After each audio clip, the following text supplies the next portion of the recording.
Welcome to the Bomb Squad podcast, where we talk about Mission Impossible. Mission Impossible.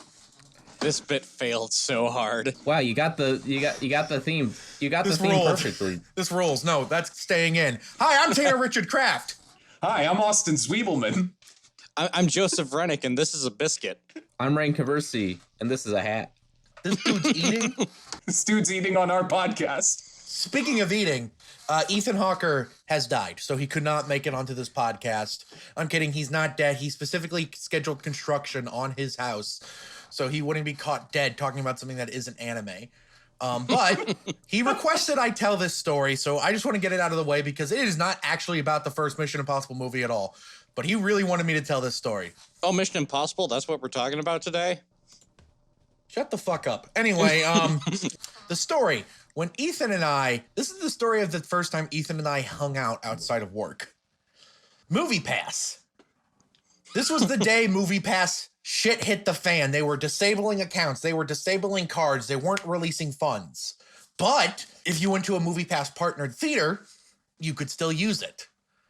So there was a theater 30 minutes out of way, all the way out in Wentzville, I think.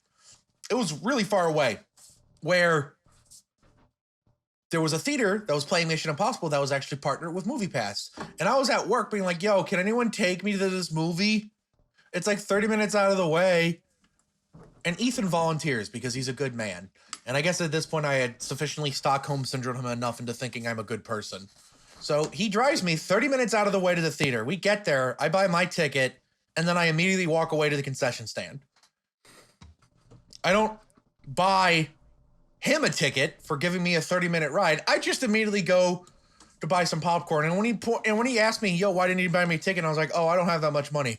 I'll have a large soda, a large popcorn. Got my concessions, and then we went and watched the movie.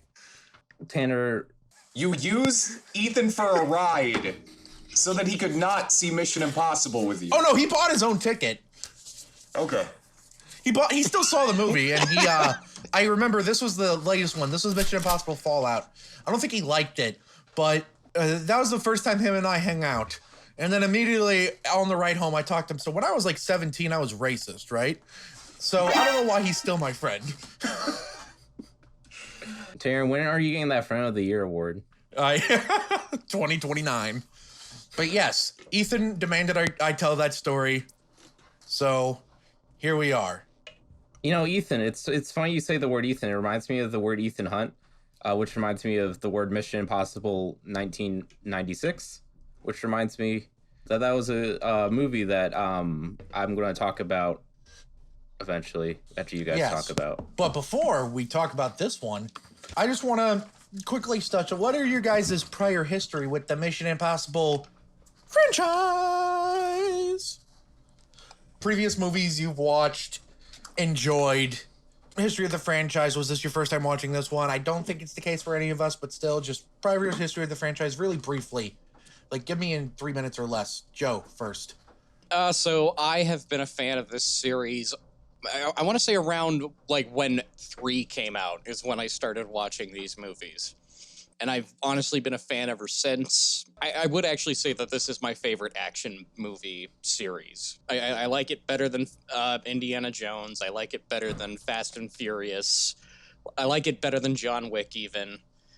Tanner's face says it all. One of these things is not like the others. Well, they are action movies, damn it. Well, no, Fast and Furious, though. What?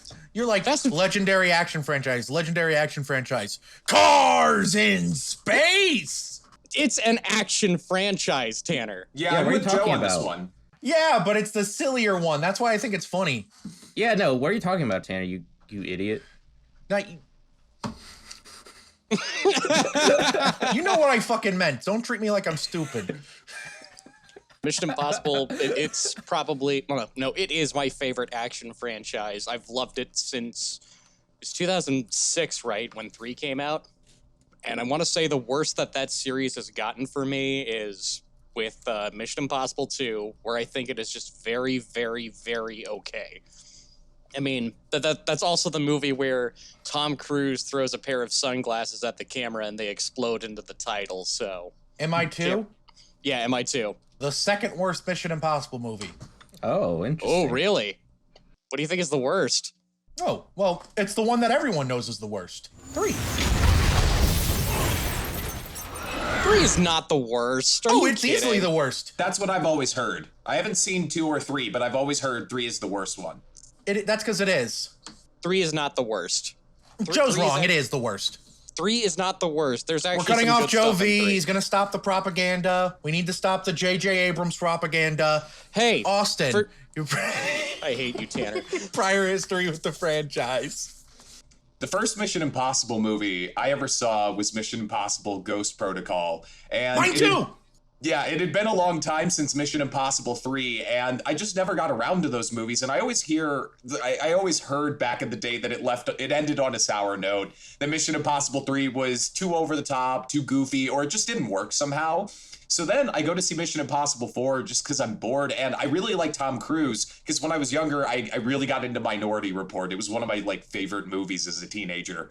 And so I go to see Mission Impossible 4, and it turns out that it's another Brad Bird movie where he pulled a Brad Bird, where he completely just hammered it home and made a classic film in its own genre. And so I was hooked on the franchise ever since, and I compare them in my mind to the Fast and the Furious movies. There's the first 3, which are a separate entity that is kind of self-contained and famous for something silly and very 2000-aughts. Then there are the new ones where it just exponentially gets better every single film, and we're just along for the ride, and it's great. Hell yes, I would agree. Rein, your history. I probably have the least history. The only one I've seen besides the first one as of yesterday was Fallout. And to be honest, when I saw it in the theater... last one. Sorry, what? You watched the first one and the last one. That's funny. Yes, because my friends were like, oh, we gotta see it. And I've always mean to see it, it just never happened. And I was a little disappointed, to be honest, when I saw Fallout, because I was just expecting Tom Cruise, but I was expecting Fast and Furious, but with Tom Cruise. So when I got something that wasn't too off the mark from that, but definitely not that, I was a little disappointed. It took me like a couple days to really digest that movie and really appreciate it for what it was and what it was going for. Just as sort of a modern answer to just classic practical action movies and that sort of thing. And this movie, it's really interesting because I don't know the other ones. I know of the other ones pretty well. It's interesting how well I thought this first one did that too. Before we get into details about that. Yeah, that's sort of my thoughts. I always hear that the second one's the bad one. So, but on the other hand, the third one always I don't know, it just, what little footage I've seen of all of them, 3 always looked the least interesting. Because it's really interesting to see let's get this director's take on just a classic action movie. That doesn't work for J.J. Abrams. Yeah, because J.J. he's very reliable. I want to say I like J.J., but he is very the corporate director. Yes, he can do thrilling action adventure stuff in his sleeve, but there's not going to be that special seal of approval, director seal of approval that can really raise the bar. So that's my thoughts on the series. For the record, Joe, I still like 3. I like all of them. It's just one has to be at the bottom. That's fair. I'll say this about 3, as much as I will defend it, it's the second worst. I'll say that. It's 2 and 3 are kind of interchangeable between us. 3 very much shows that it's J.J. Abrams' first feature film. That too. It was his first time directing a feature, which, wow, how weird. Yeah. I've got a question real quick. Does 3 compare to Cars 2? Because another conversation that's like this is the worst Pixar movie. They're all good except for Cars 2. Is 3 as bad as Cars 2? No, 3 is still a good movie. Cars 2 is a bad movie. Okay. Oh no. I mean, they're both spy movies, I guess. No, with what the analogy Austin's going for, it doesn't really apply. Where they're all home runs except, there's that one piece of crap right there. To put it in sports analogies, Ghost Protocol is a home run, Fallout's a home run, Rogue Nation's a home run. 3 is a solid line drive to center field. It's a double. It's a double. It's a double, and Mission Impossible 2 is a bunt. I guess for your analogy, sure. From what I know of the series, Joe is correct. My history of the franchise is dudes rock. Anyway, no, I'm kidding. Being Reims rocks. That's the Party on, dude. My history is actually eerily similar to Austin's. I also loved Minority Report when I was a kid. It is still one of my favorite Spielberg movies to this day. My first movie of the franchise was Ghost Protocol because as a kid, first off, Rein and I think both of us were born after Mission Impossible 1 came out. we were. Austin, Joe, I think same year. This was 96, right? I was born the year before. So you were born in 95? I was born in 94. And you were born in 94. So like on the cusp of 95 ending. So we were both either babies or in our father's ball sack still when this movie came out. So my introduction to the franchise was Ghost Protocol because growing up you hear Mission Impossible. It's the Tom Cruise thing. It's Cruise doing Cruise stuff, and it's fun. It's crazy. It's wow. So I was like, I'm gonna watch Ghost Protocol, and then Tom Cruise started climbing up the big tower in the Middle East, and I was fucking rock hard. I thought this is incredible. Holy shit. This is awesome. Ghost Protocol is still my favorite movie in the franchise, based bird. But that was my introduction to the franchise, and around then, that's when I worked my way backwards. I watched it in the weirdest fucking 4, 2, 1, 3. That is the order I watched the first 4 movies in, because that's when I could get my hands on them. The machete cut of the Mission Impossible franchise. Take that, Star Wars. And let me tell you, Tom Cruise is hot as hell with long hair. This is why 2 rules. I like doves and I like long hair. 2 has the best haircut for Tom Cruise, I will say. Thank you. I think he looks very silly with long hair. Rein, you look very silly with long hair. My point still stands. He just immediately shaves his head. Tater doesn't like me. But I feel like if we're going to talk about the franchise of Mission Impossible, we're probably also going to touch on this very briefly because I imagine, well, I'll have something to say, but Mission Impossible is based off of a TV show. It is. From the, Austin, correct me if I'm wrong, 80s, 60s? 60s and 80s. Oh. It's based off of a TV show from the 60s and 80s. Or is it just 2 different shows? Like, is it a reboot revival thing? Yeah, it's like a reboot revival thing. I believe some of the cast came back. They're both available on Amazon Prime. Oh, they are? Actually, no. I'm a dumbass. Well, I might need to get on that. Anyway, has anyone here seen a single episode of the Mission Impossible TV show? I haven't seen the show, but all I do have to say is it is interesting because all I know of the show is apparently like when this movie was coming out, all the cast members from the TV show were like shitting on the movie, like, oh, this is gonna suck. Poo poo. That's what they said in an interview. Just poo poo for an hour. Word. That's all. Joe, experience with the TV show, if any? My experience with the TV show is very limited. I maybe caught like a couple of episodes of it on like cable whenever like a new one of the Mission Impossible movies would come out, and I enjoyed them for what they are. But that's really just kind of my experience. I saw a couple of episodes and was like, it's all right. It's a TV show. Austin, any experience, if any? No, I've never seen the Mission Impossible TV show. These are just movies to me. I'm sorry. So, if you had asked me last night, I would have said the same thing. This morning, I watched a couple episodes of the TV show just to be like, what is this? And I realized, wait a fucking minute. I recognize this shit. And I texted my mom. I was like, yo, what's that one, like, spy show I watched a lot as a kid? And she told me, oh, that was Mission Impossible. And I went, what? Like, I'm talking little kid. I was like 5 when I apparently we had a season of the show on DVD, and I would watch it all the time. I was obsessed with this show. Like, that was my 2 TV shows, was Mission Impossible, apparently, and Full House. That was my jam. That's such a contrast. Who needs the yin and yang? It explains everything you need to know about me as a person, I think. So the Holy Trinity is like a distant second to this yin and yang. Yeah, exactly. There's the Holy Trinity, and then there's this yin and yang. The Holy Trinity, for those who don't know, is SpongeBob's the father, Shrek is the son, Vin Diesel's the Holy Spirit. Mm-hmm. This is my childhood. I think that explains. Throw in a skateboard and Tony Hawk, and that explains me as a person.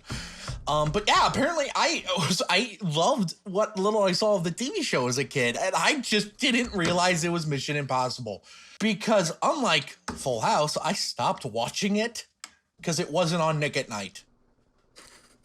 And that was my exposure to a lot of old TV shows. George Lopez still haunts me in my dreams. Every sleepover, you wake up at like 4 a.m. and you hear that song by War. All my friends is low rider.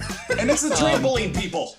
I just go up and then there's this weird fat man like, whoa, oh no, don't eat me.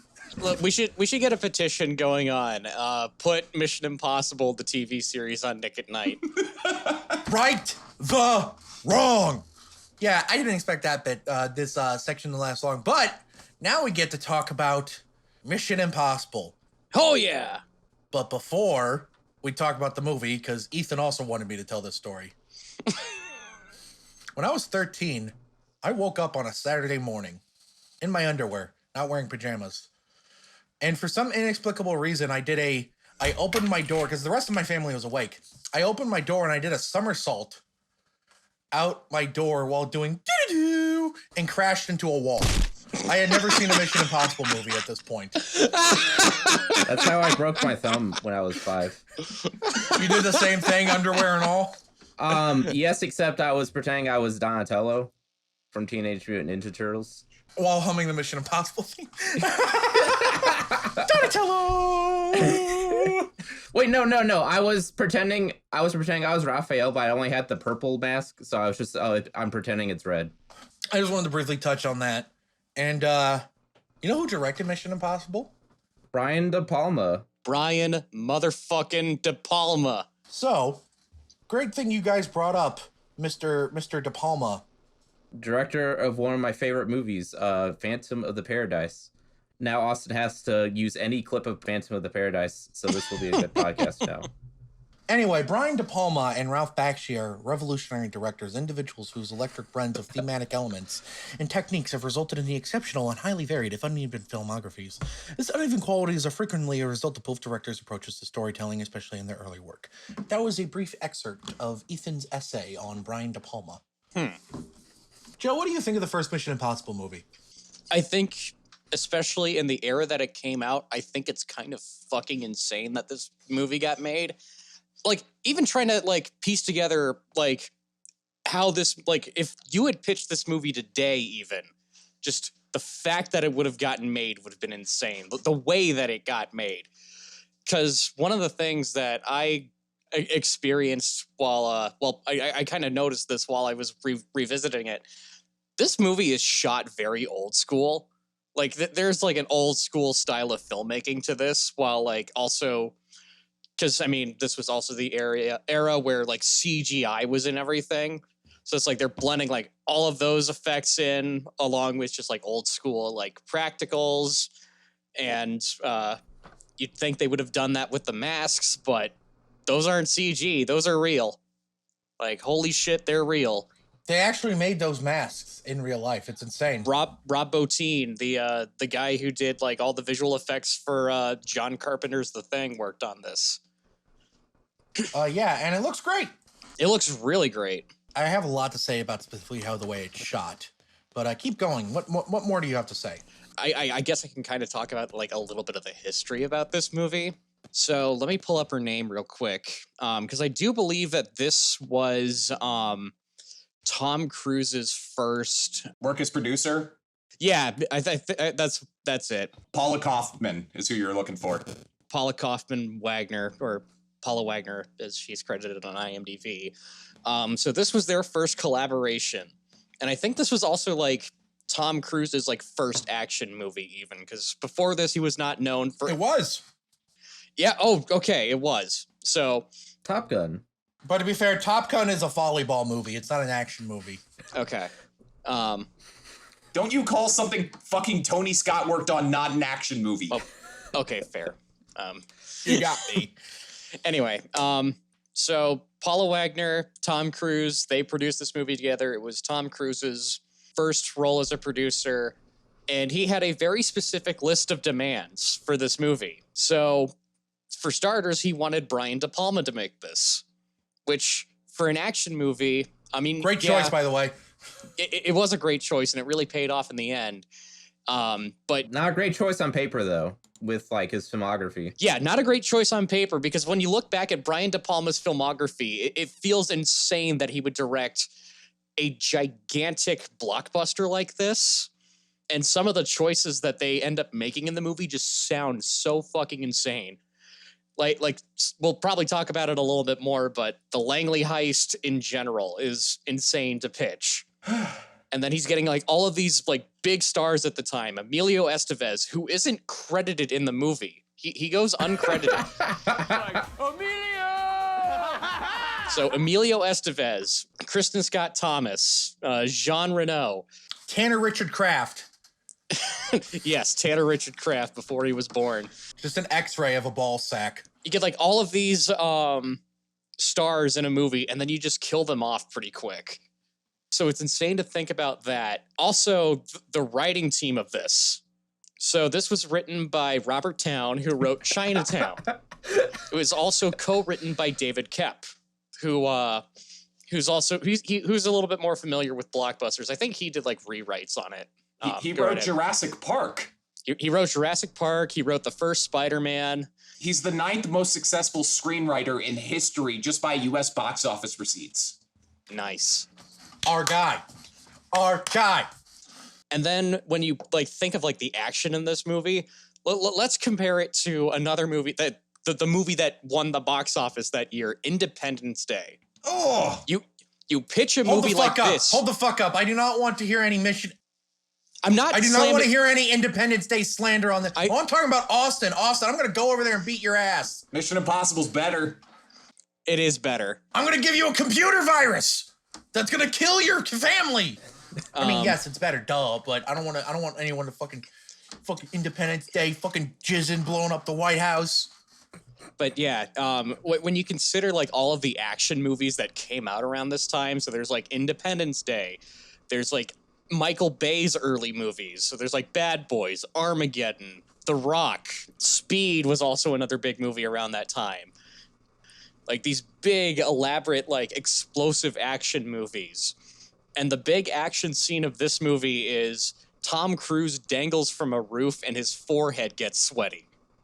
That is insane. It's interesting you bring up that opening scene, because rewatching this movie today, I realized, wow, that's like really subversive.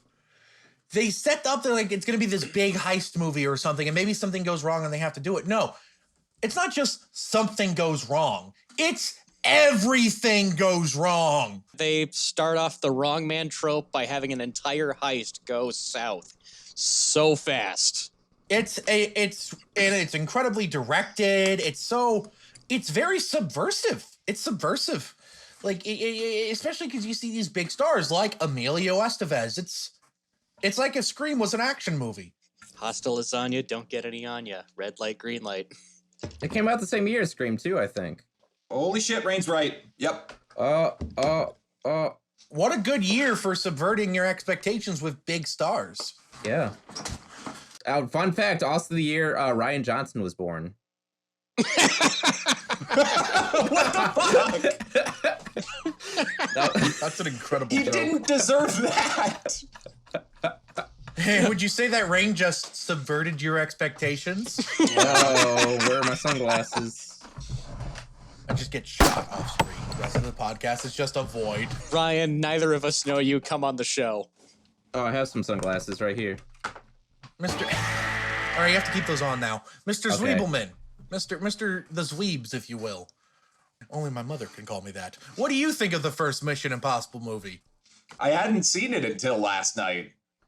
Yo, dog! I didn't know anything about it. Same. Nerds. I appreciate a couple things about Mission Impossible.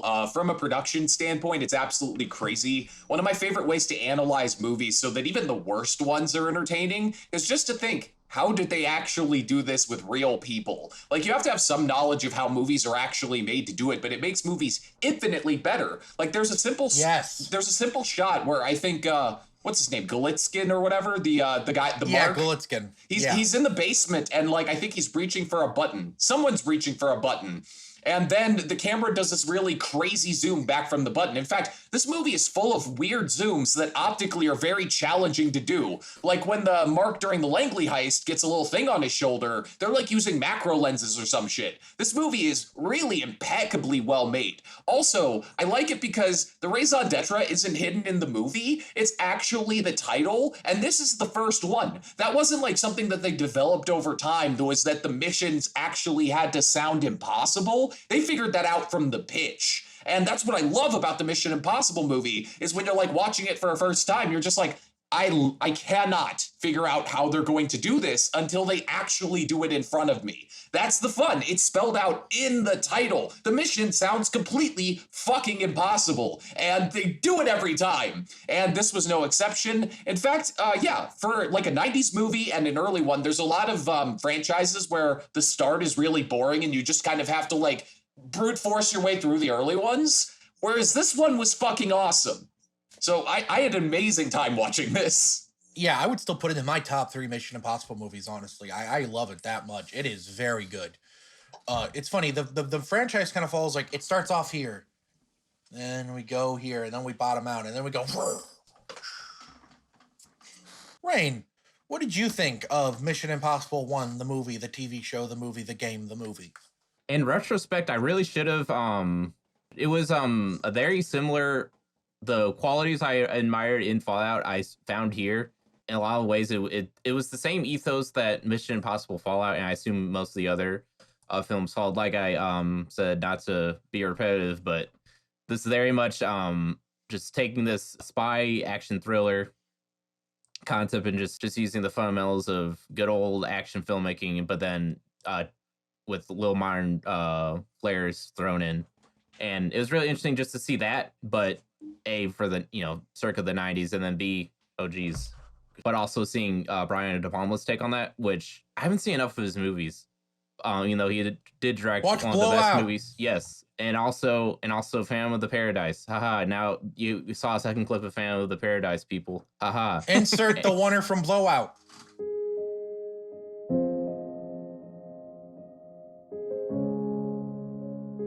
But yeah, I love some of the what all I've seen of him, he would not have struck me as really an action director, which, to be fair, for the most part, this isn't really an action movie. It's more of a suspense movie. But when It is more of a suspense thriller spy movie. Yeah, but when it does get into action, like when it is straight action, it is very compelling.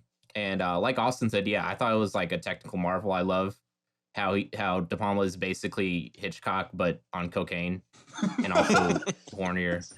Like, I think that's just, it's real neat. I like it about as much as Fallout. And yeah, that's actually it. He's talking about the game when he says Fallout, by the way. He has no idea what Mission Impossible Fallout is. He's talking about the game series. Rein's very confused. He actually watched the Ivan Child movie, whatever that thing that guy made, the Soviet director. Stalker? Yeah, I just watched Stalker. No, not Stalker. Stalker sucks. No, Ivan's Childhood by Tarkovsky. Ivan's Childhood, but thank you. Ivan's Childhood isn't the one with nuclear stuff, so I thought. It has nuclear stuff in it, doesn't it? No, in Stalker, everyone got cancer because they filmed in irradiated places. Yeah, Ivan's Childhood is about a childhood.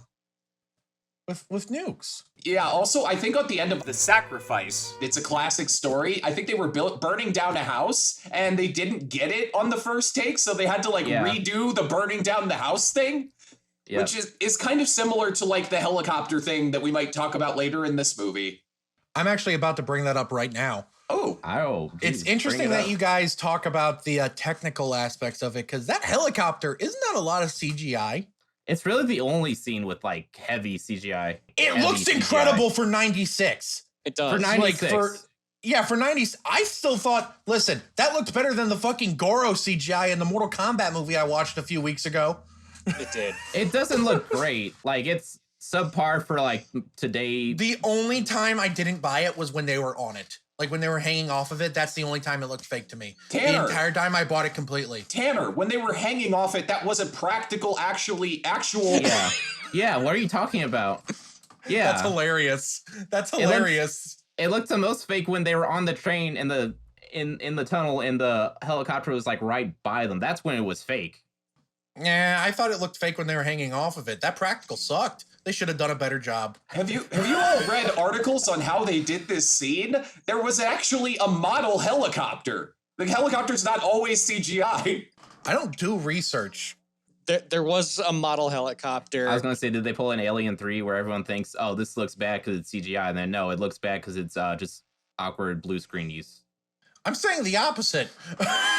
I'm like, this looks good because it's CGI. I think it's like a blend of like that whole scene is like a blend of obstacles with blue screen, because I know they built like an actual helicopter for Tom Cruise to climb on with John Voight. There's like a miniature one that they blew up, and then there's of course the CGI one. So I think it's like a interesting little mix of like all these effects. I knew the one that blew up was a miniature. That I knew.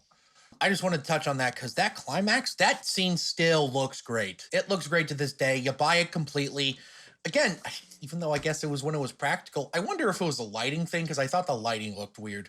When they were hanging off of the practical helicopter, that's when I thought I didn't buy it because I thought the lighting looked off for me. I want to say this about that scene, though. As great as it is as they shot it, you know, if they made that movie today, like Tom Cruise would actually hang off of an actual bullet train. Oh, yeah, no, he would actually hang off of an actual fucking helicopter. Yep. He already hung off an airplane.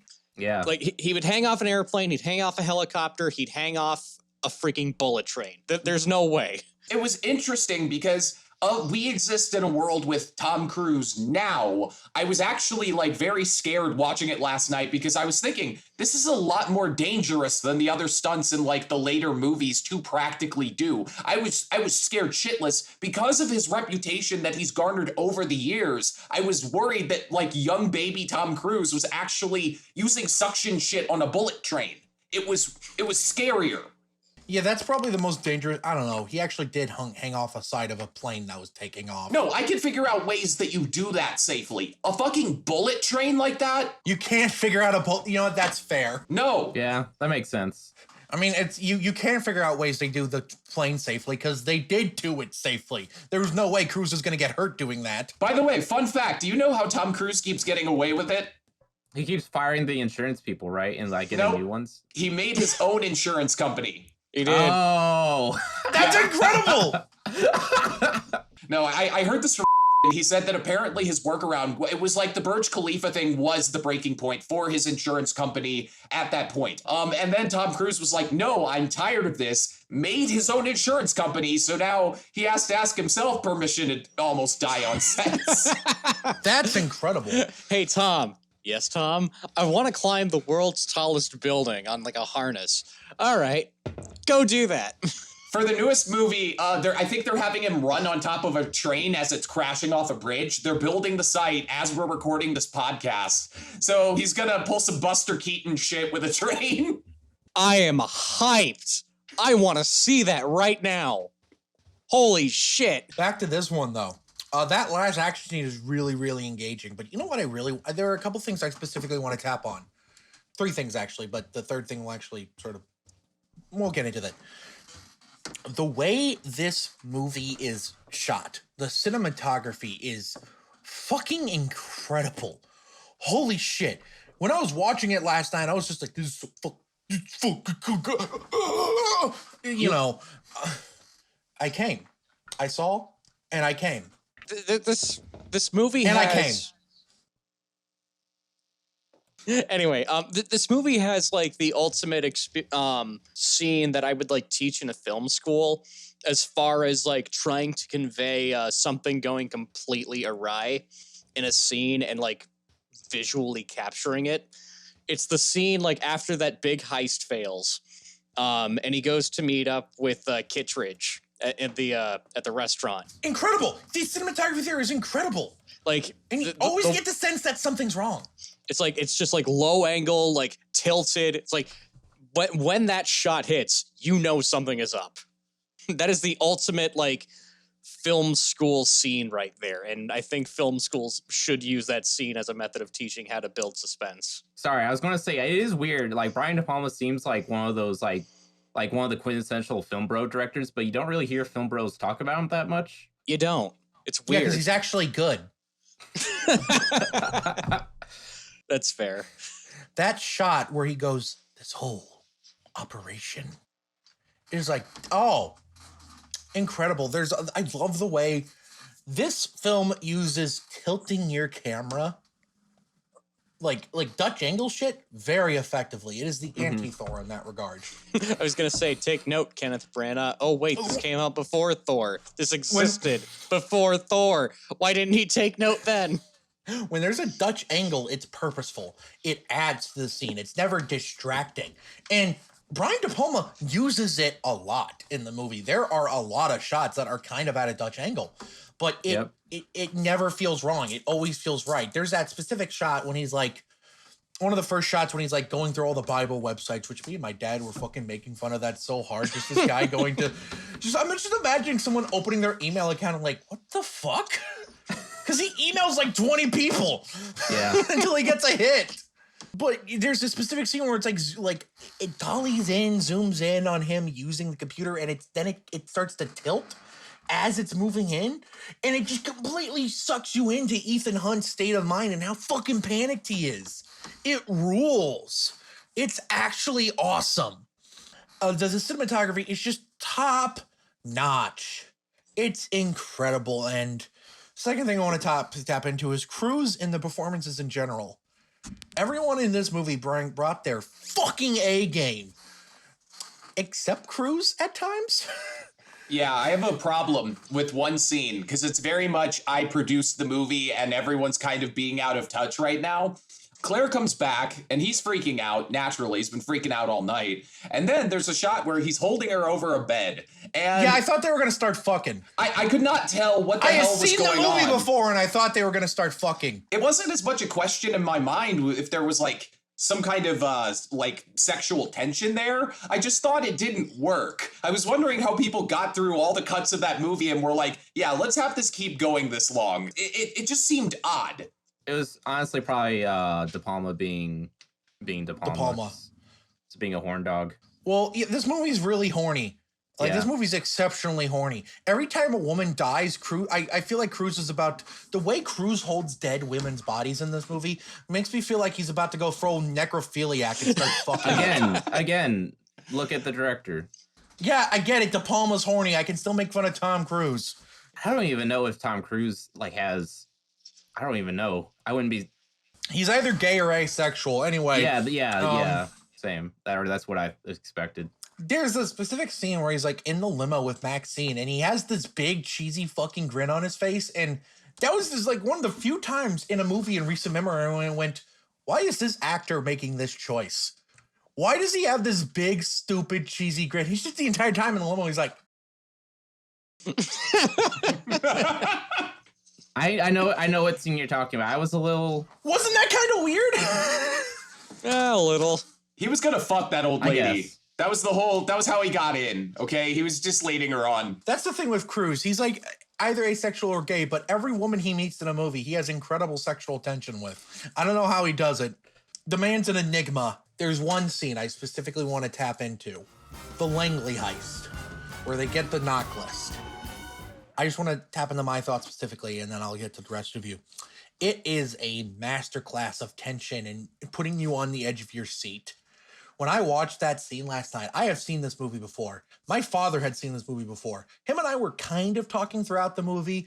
It's not like when we saw Tom Clancy's Without Remorse where him and I were just making fun of it the entire time. No, this one we were kind of making fun of it sometimes, mostly because of like old 90s thing when they didn't understand computers. I will say, though, the scriptwriters of this knew their stuff because a lot of the computer terms they use is actually accurate for the time. But risk processors, that's a real thing. I'm talking about the 686 prototypes with the artificial intelligence risk chip. And when they said that, I went, oh, that's a real thing. But that Langley scene, my father and I, we were shutting the fuck up. We were just on the edge of our seats like, oh. Because they do a great job of setting it up with like the drink and seeing the drink droplet set it off. And it's perfect setup. What other movie has fucking sweat droplets slowly go to the edge of your glasses, make you be like, I'm gonna piss my pants? Like, masterclass of tension in a scene. De Palma's a fucking master. And this shows right here. It's scenes specifically like that make me think De Palma was such a perfect choice for this movie. That, and every time there's a split diopter, right? Yeah. Split diopter shot, it's always so perfect. Especially after the Langley scene, where like on the right side of the frame, they're like, oh, blah, blah, blah, blah, blah, blah, blah, blah. I want that guy in Alaska with his underwear. And in the background, he's just standing there like, it looks funny. It's comedy in the way it's shot. It's funny because of the way it's shot. Like, yeah, what Kittredge says is kind of funny, but it's just specifically the way it's shot is funny. With him in the background and full focus, like, derp, derp, derp, derp, it's funny. It's funny.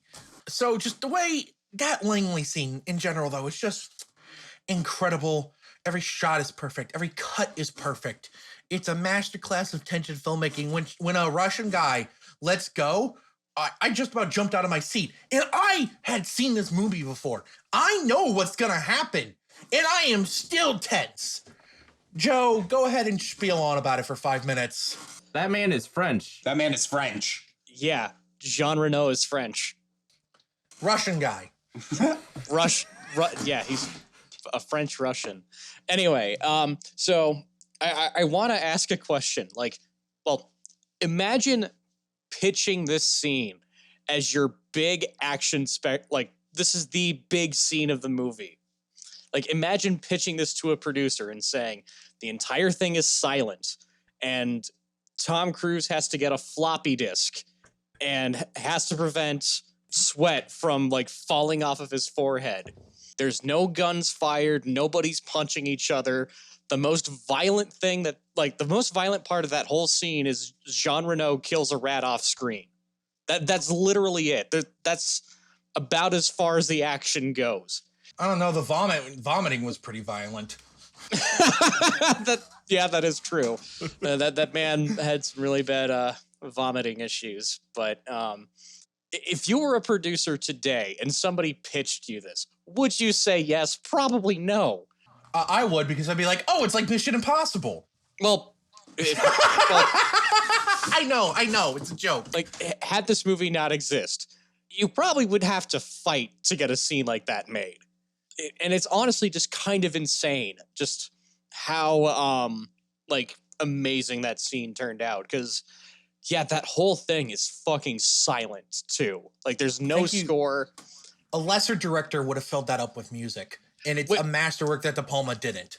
I'll say this. First off, as far as like score for this movie, I was surprised at how little there was.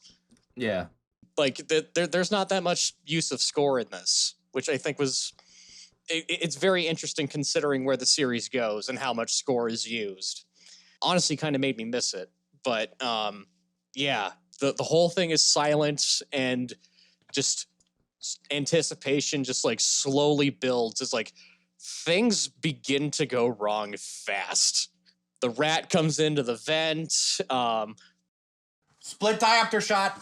The rope falls off of the hinge. Somebody comes back into the room. Tom Cruise is literally like inches away from hitting the floor, which fun fact, I learned this when they when they were shooting that like shot of him like almost like hitting the floor. Like he would actually hit his head on the floor when doing that take. The way that he was able to balance it out to where he wasn't touching the floor, he put coins in his shoes.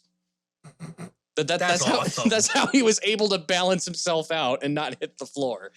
So I had them hook me up, hang me, put a couple of pounds in each shoe, and it worked. And Brian just left me hanging there just to get all. We had 3 different cameras going, and so yeah, the rope falls, and he's like inches away from the floor.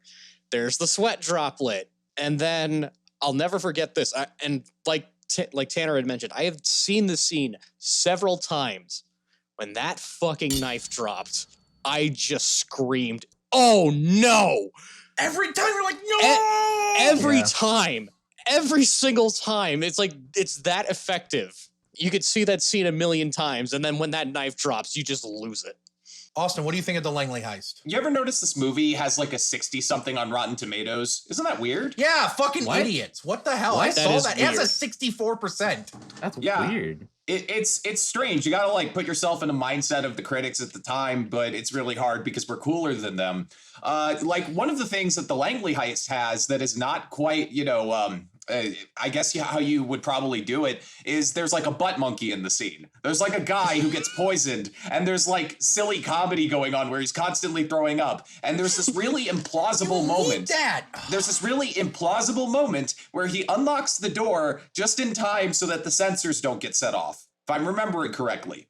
Yes. And critics seem to have a big problem with that there was anything where it wasn't like 100% premeditated and super thought out, so that like there was some element of chance in the scene. And it's strange because I guess it just gives the series character, and I guess I personally like that more. The whole scene is, super iconic. It was fun finally getting to see it not as a parody. And I don't know why, but as time went on, I guess that thing that made the critics hate it back when this came out just kind of disappeared for some reason. Further analysis required. Rein, Langley heist. Honestly, you guys said everything I could possibly say about it, so you can just get me. Well, you are Brian De Palma, so what did you put me in your headset when you were directing this scene? Well. And that's all the time we have for Brian De Palma. There's one last thing I want to talk about, because I feel like this is somehow kind of like been forgotten in the annals of history, is that this movie kind of has a big twist in it.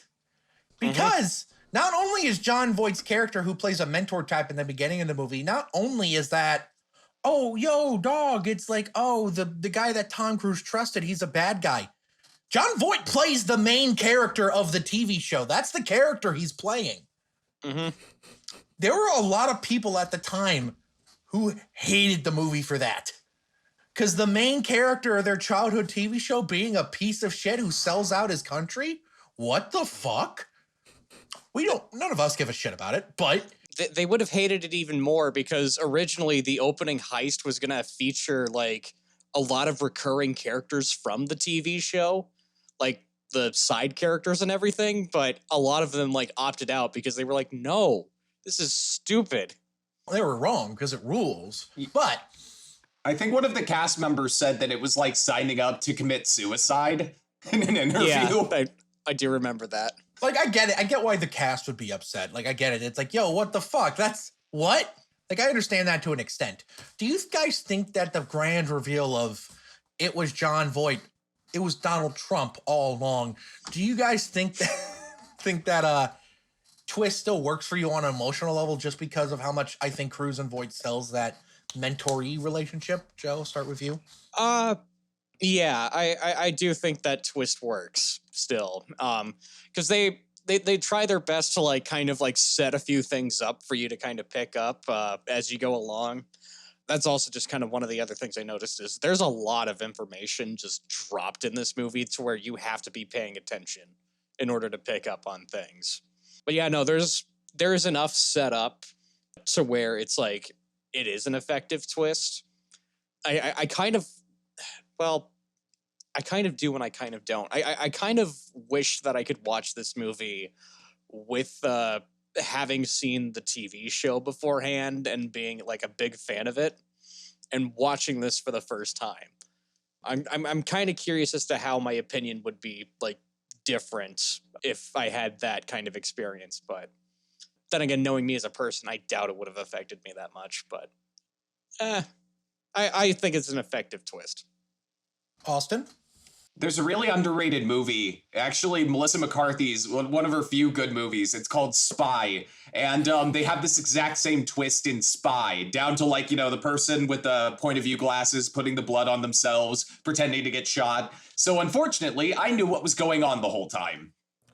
Honestly, that's the reason, same reason that twist doesn't really work so much for me, because it is, while Cruise and Voight have great chemistry, it's a really done to death trope for these sort of movies, to be honest. Oh, it's the Seinfeld isn't funny effect. Yeah, essentially. And yeah, and Austin is right. Spy is like Melissa McCarthy's like one like really good movie. Okay, if she's the only one, yeah, but I also really like Bridesmaids. Okay, yeah. As far as like solo movies, yeah, Plus, Bridesmaids. I just How picture. the fuck did we bring this up in a Mission Impossible podcast? Spy movies. All right. Anyway, yeah, let's continue. I just picture John Voight, the CIA agent, in a car just talking like, the country's gone to shit. The PC people have fucked everything. The CIA can't even be cool anymore.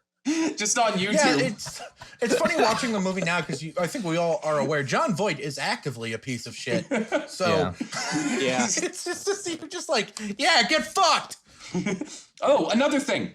This movie makes the CIA seem as evil as they actually are. Oh my god, Patrice Lumumba's ghost is kind of laughing at this film. Fuck the CIA.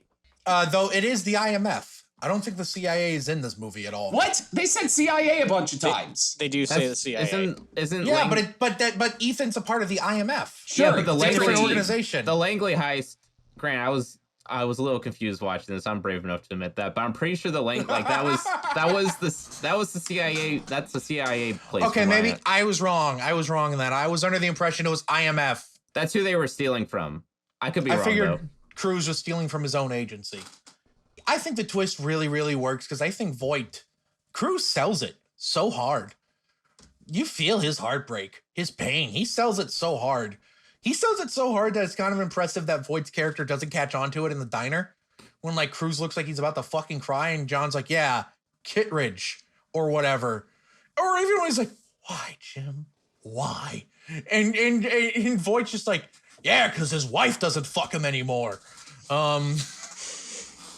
So, one last thing before we end the podcast here. I want to welcome you back to Tanner's Trivia Corner. Few interesting pieces of trivia with this movie. Joe already thankfully got through a lot of what I was going to talk about, but I just a few little silly funny things. For example, Mission Impossible 1 was the last major motion picture from a major studio to be released for home video on the Betamax video cassette format. It was also the only film in the Mission Impossible franchise where Ethan Hunt doesn't fire a gun once. Not even once does he fire a gun. There's a shot in the trailer of these movies of Ethan and Claire kissing really passionately, and it's also actually in the brief opening snippet of the movie, which, by the way, spoils like 7 plot points of the movie if you pay attention to the opening. It's not in the movie at all. It's the first movie to have a release of over 3,000 theaters in the United States, which is crazy because nowadays with these big blockbusters, you routinely see 4,000, hell, I think even 5,000 theaters. But this is the first one where this was over in 3,000 theaters. It was a huge deal at the time. Tom Cruise did most of his own stunts, duh. But what's really cruisy is that this movie was on time, under budget. De Palma's a master. Development on this movie actually started in 1986, long before Tom Cruise was ever attached. However, in 1988, there was a classic Writers Guild of America strike, which meant that Paramount Pictures instead produced a television revival, which is the 80s show. One of the reasons Brian De Palma agreed to do this is because he needed a hit, like a commercial hit, which I think is funny. Yeah, that's really all I have in terms of, trivia. So any final thoughts on the movie overall, guys? I'll start with you, Joe. I still love it. I think this holds up spectacularly well, even with the very dated computer talk of this.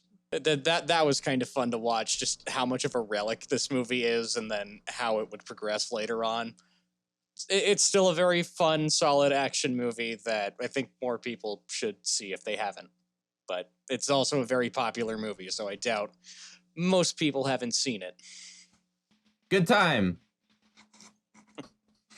It was surprisingly good for how old it was. All right. Thank you guys for watching / listening to this podcast, depending on whether or not you're watching on YouTube or listening on any of the audio platforms we're featured on. Thank you for tuning in. If you're listening on one of those platforms, please make sure you're following our podcast. And if you're watching this on YouTube, make sure you like the video. Comment below, what do you think of the first Mission Impossible movie? And more importantly, do you want us to do the rest of the franchise? I'm pretty sure all of us would be down to talk about at least each of the movies in this franchise. It will probably take us years to get through all of them, but if you're down for that, let us know.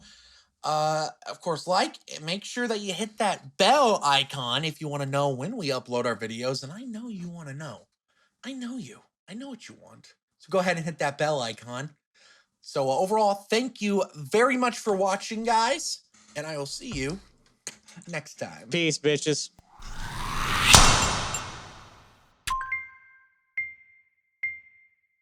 They slid my ticket across the table and I said, sorry guys, I gotta see about a girl.